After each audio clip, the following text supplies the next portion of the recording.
ओसंडून वाहत होता. नंद महाराजांच्या या नगरीत सर्वत्र उत्सवाचं मांगल्याचं वातावरण होतं. गोप गवळणी यशोदामाई नंदराज दरवर्षीच्या शरद ऋतू मधल्या इंद्रदेवाच्या विधिवत पूजेच्या तयारीला लागले होते. एवढ्यात श्रीकृष्णाने नंद महाराजांना विचारलं, बाबा, आज कोणाची एवढी पूजा करायची आहे?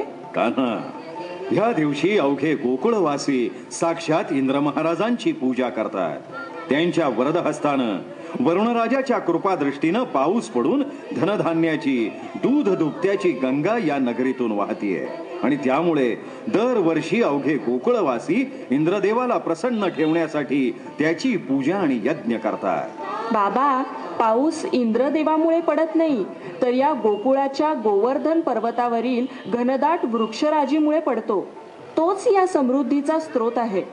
आपण या वर्षीपासून या रक्षणकर्त्याची पूजा करूया. अवघे गोकुळवासी त्यांच्या प्राणप्रिय कृष्ण सख्याच्या बोलानं मुग्ध झाले आणि त्यांनी इंद्रदेवाऐवजी गोवर्धन पर्वताची पूजा करायला सुरुवात केली. इकडे इंद्रदेव अत्यंत क्रोधित झाले. ते गोकुळवासियांसमोर प्रकट झाले आणि गरजले, गोकुळवासियांनो, या श्रीकृष्णाच्या आज्ञेवरून तुम्ही इंद्रोत्सव बंद केला, पण आता तुम्हाला याचे भीषण परिणाम भोगावे लागतील. सारे गोकुळवासी भयभीत होऊन श्रीकृष्णाकडे पाहू लागले आणि अचानक इंद्रदेवाच्या आज्ञेवरून वरुण राजानं मुसळधार पाऊस पाडायला सुरुवात केली.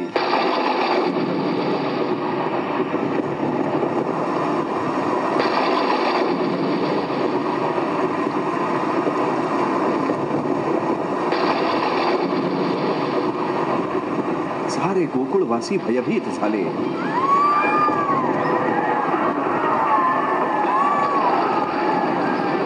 आता काय करायचं याचा विचार करत असतानाच भगवान श्रीकृष्णाने सर्व गोपाळांना आश्वस्त केलं.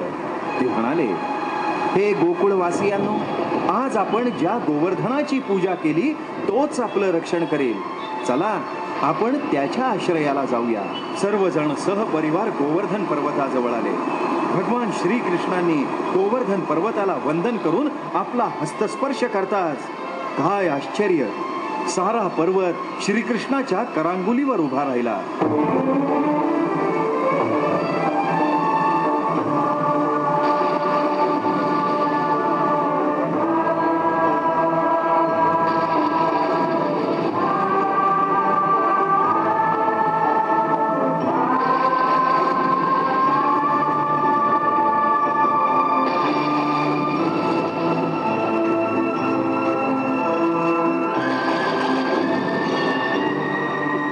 सारे गोकुळवासी गायी गुर गोवर्धन पर्वताच्या खाली सुरक्षित झाले.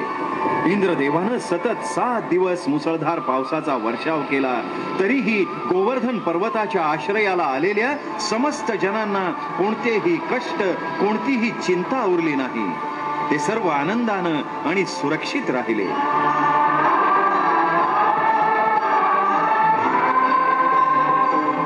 अखेर इंद्रदेवाचं गर्वहरण झालं. इंद्रदेव भगवान श्रीकृष्णांना शरण आले. त्यांनी त्यांची क्षमा मागितली आणि वरुण राजाला पर्जन्य वृष्टी थांबवण्याची आज्ञा दिली. पाऊस थांबला आणि सारे वृंदावनवासी अत्यानंदानं श्रीकृष्णाचे गुणगान गाऊ लागले.